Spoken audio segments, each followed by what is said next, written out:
नमस्कार दोस्तों, मैं हूं सुनीता कोतपल्लीवार, LIC में इंश्योरेंस एडवाइजर। मेरे इस YouTube चैनल में आपका स्वागत करती हूं। आज के इस वीडियो में बच्चों का एजुकेशन प्लानिंग करना क्यों जरूरी है, इस बारे में मैं बताने वाली हूं। लेकिन इसके पहले मैं आपके साथ कुछ बातें शेयर करना चाहती हूं। इस वीडियो को अंत तक देखते रहिए, लाइक करिए, शेयर करिए और सब्सक्राइब करिए। दोस्तों, मैंने एक आर्टिकल में पढ़ा था, उसका हेडिंग था सोलापुर में एक लड़की की आत्महत्या से मौत।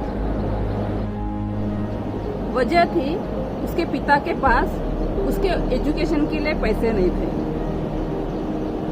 आगे लिखा था कि डिस्ट्रिक्ट में वो फर्स्ट क्लास में आई थी और उसके 89% थे। उसने जालंधर के किसी बीटेक कॉलेज में एडमिशन लिया था। 10,000 रुपये देके उसने कॉलेज में रजिस्ट्रेशन किया था और बाकी के 7 लाख रुपए देने की अंतिम तारीख थी, जो उसके पिता अरेंज नहीं कर सके। इस बात को वो 17 साल की लड़की बर्दाश्त नहीं कर सकी। वो डिप्रेशन में चली गई। उसको ऐसा लगा कि मेरी जिंदगी में अभी कुछ बचा ही नहीं है। और जब रात में उसके मम्मी पापा सो गए थे, तब उसके घर में पड़ा पेस्टिसाइड था, उसने पी लिया और अपनी जिंदगी को अलविदा कर लिया। जरा सोचिए दोस्तों, एक 17 साल की नौजवान लड़की डिस्ट्रिक्ट में 89% से फर्स्ट क्लास में आई। कितना उज्जवल भविष्य था उस लड़की का और कितनी होनहार थी वो लड़की।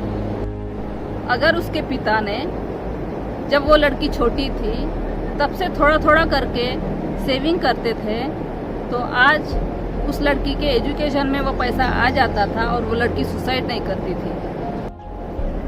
मैं बिल्कुल भी सहमत नहीं हूँ दोस्तों। उस लड़की ने जो फैसला लिया था वो बिल्कुल गलत था। उसने ऐसा नहीं करना चाहिए था। बेटे की जिंदगी नहीं थी उसकी, और भी रास्ते थे उसके सामने। लेकिन यहाँ पर पेरेंट्स ने भी अपनी नैतिक जिम्मेदारी निभानी चाहिए थी। उसके पिता के पास एक पुश्तैनी जमीन पड़ी थी और उसने बेचने के लिए भी निकाला था। वो बेच के अपनी बेटी का एजुकेशन का फीस देने का सोचे थे, लेकिन वो जमीन वक्त पे बिक ना सकी और वो अरेंजमेंट कर ना सके।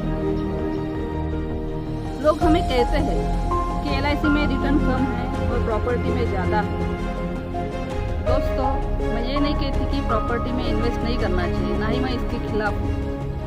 मगर प्रॉपर्टी में इन्वेस्ट किया हुआ पैसा हमें जब ज़रूरत पड़ती है तब हम उसमें से निकाल नहीं सकते। उस पिता ने चाहा था ज़मीन बेच के मैं पैसा दे दूँगा, लेकिन आजकल तो आप देख रहे हैं प्रॉपर्टी मार्केट कितना स्लो चल रहा है, कितनी गिरावटें हैं।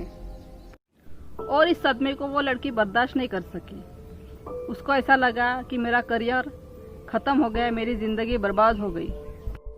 ज़रा सोचिए दोस्तों, हम बच्चों के पीछे पड़े रहते हैं कि अच्छा पढ़ो, अच्छा लिखो, अच्छे परसेंटेज लाओ, ये एग्ज़ाम दो, वो एग्ज़ाम दो।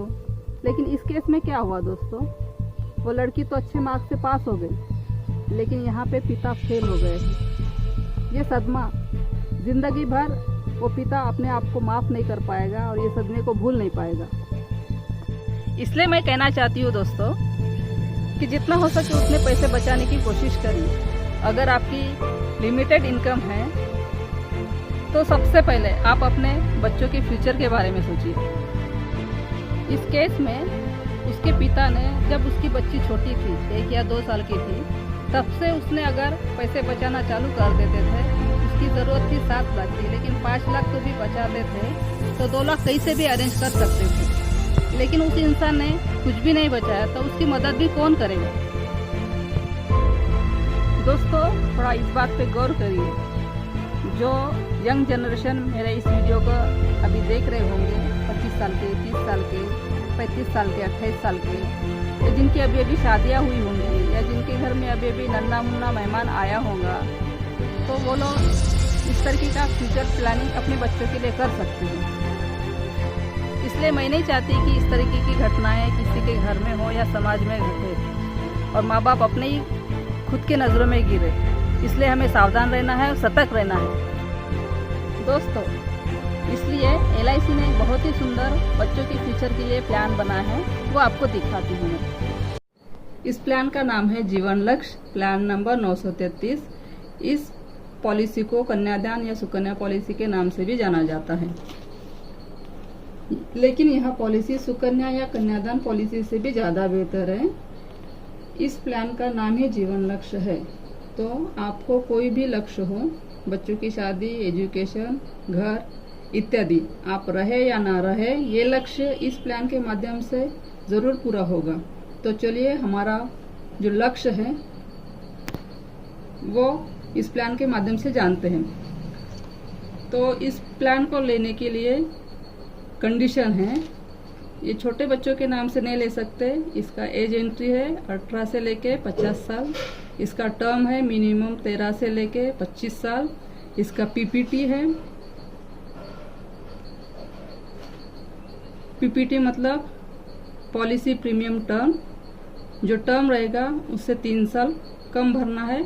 एग्जाम्पल देखते हैं, 21 - 3 तो 18 साल ही ये प्रीमियम भरना है। इसका सम एश्योर्ड रहेगा कम से कम 1 लाख, ज़्यादा से ज़्यादा कोई भी लिमिट नहीं है। मैक्सिमम इसकी मैच्योरिटी है 65 ईयर्स। इसका मोड आप ले सकते हैं ईयरली, हाफ ईयरली, क्वार्टरली या मंथली। इसमें लोन या सरेंडर भी ले सकते हैं पूरे 2 साल प्रीमियम भरने के बाद में। लेकिन मैं यहाँ पे सरेंडर लेने के लिए मना करूँगी, क्योंकि यहाँ पे हमारे पैसे का नुकसान होता है।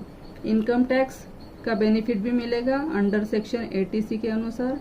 टैक्स फ्री मैच्योरिटी मिलेगी और आपको मैच्योरिटी या डेथ क्लेम एक साथ ले सकते हैं या फिर इंस्टॉलमेंट में भी ले सकते हैं। 5, 10 और 15 साल के इंस्टॉलमेंट के साथ ले सकते हैं। तो देखते हैं हम मिस्टर एक्स का यहाँ पे एग्जाम्पल लेते हैं। मिस्टर एक्स की जो उम्र है 30 साल की है और उन्होंने 21 साल का टर्म लिया है। PPT है उनका 18 साल और सम एश्योर्ड है 10 लाख का। तो यहाँ पे मिस्टर एक्स 30 साल से उन्होंने अपनी पॉलिसी शुरू की थी, 18 साल प्रीमियम भरे और जब उनकी एज 48 साल के हो जाते हैं, प्रीमियम स्टॉप हो जाते हैं। और जब 21 साल इस प्लान के पूरे हो जाते हैं और मिस्टर एक्स की एज जो है 51 ईयर्स की हो जाती है, तब इस प्लान की मैच्योरिटी हो जाती है। सम एश्योर्ड है 110%, वो होता है 11 लाख। बोनस मिलेगा 10,29,000। फाइनल एडिशनल बोनस मिलेगा 1 लाख। टोटल उनकी मैच्योरिटी है 22,29,000। इसके लिए इन्होंने प्रीमियम साल का दिया था 57,116 रुपया फर्स्ट ईयर का। सेकंड ईयर में उन्होंने दिया 55,856 रुपये। टोटल इन्होंने 10,07,178 रुपये दिए और उन्होंने पाया 22,29,000। तो दोस्तों ये जब मिस्टर एक्स सही सलामत रहते हैं तो उनको इतना मिलेगा। लेकिन अगर ये मिस्टर एक्स नहीं रहते हैं, उनकी डेथ हो जाती है। जब उन्होंने पॉलिसी ली थी तब उनकी उम्र 30 साल की थी और डेथ कभी भी हो सकती है। पॉलिसी लेने के तुरंत बाद, 1 साल के बाद, 2 साल के बाद, यहाँ पे 4 साल के बाद उनकी डेथ हो जाती है। तब उनकी एज 34 साल की हो जाती है और यहाँ पे उनके प्रीमियम स्टॉप हो जाते हैं। और जैसे प्रीमियम स्टॉप हो जाते हैं तो उनका अगर नेचुरल डेथ हो जाती है तो 10 लाख मिलेगा। अगर एक्सीडेंट से डेथ हो जाती है तो और 10 लाख रुपए मिलेगा। टोटल 20 लाख रुपए ये मिलेंगे। उनके प्रीमियम पूरे माफ़ हो जाते हैं और 10 लाख का जो सम एश्योर्ड उन्होंने लिया था उसका 10% हो जाता है 1 लाख रुपया। वो हर साल उनकी नॉमिनी को मिलता रहेगा। मतलब पूरे 17 साल तक 17 लाख रुपए ये मिलेंगे। और जैसे इस प्लान को लेते समय जो प्लान किया था उनके एजुकेशन के लिए, तब उनको पूरा टोटल मैच्योरिटी मिलेगा। जब इस प्लान की मैच्योरिटी हो जाती है तब उनको 22,29,000 रुपये ये मिलेगा। तो दोस्तों उम्मीद करती हूँ इस प्लान को आपने समझ लिया होगा। Thank you. दोस्तों और भी बहुत सारे इस तरीके के बच्चों के फ्यूचर के प्लानिंग हैं। आप कमेंट्स कर सकते हैं या स्क्रीन पे जो नंबर आ रहा है उस पर आप कॉल भी कर सकते हैं और आपकी ज़रूरत के हिसाब से आपको प्लान भी मिलेगा। तो दोस्तों ध्यान दीजिए, मैंने इस वीडियो में जो बातें बताई हैं वो एक सामाजिक मैसेज है, उसका आप लाइक करिए, शेयर करें और सब्सक्राइब करिए। यही इस वीडियो का बनाने का मेरा मकसद है। Wish you all the best. Thank you.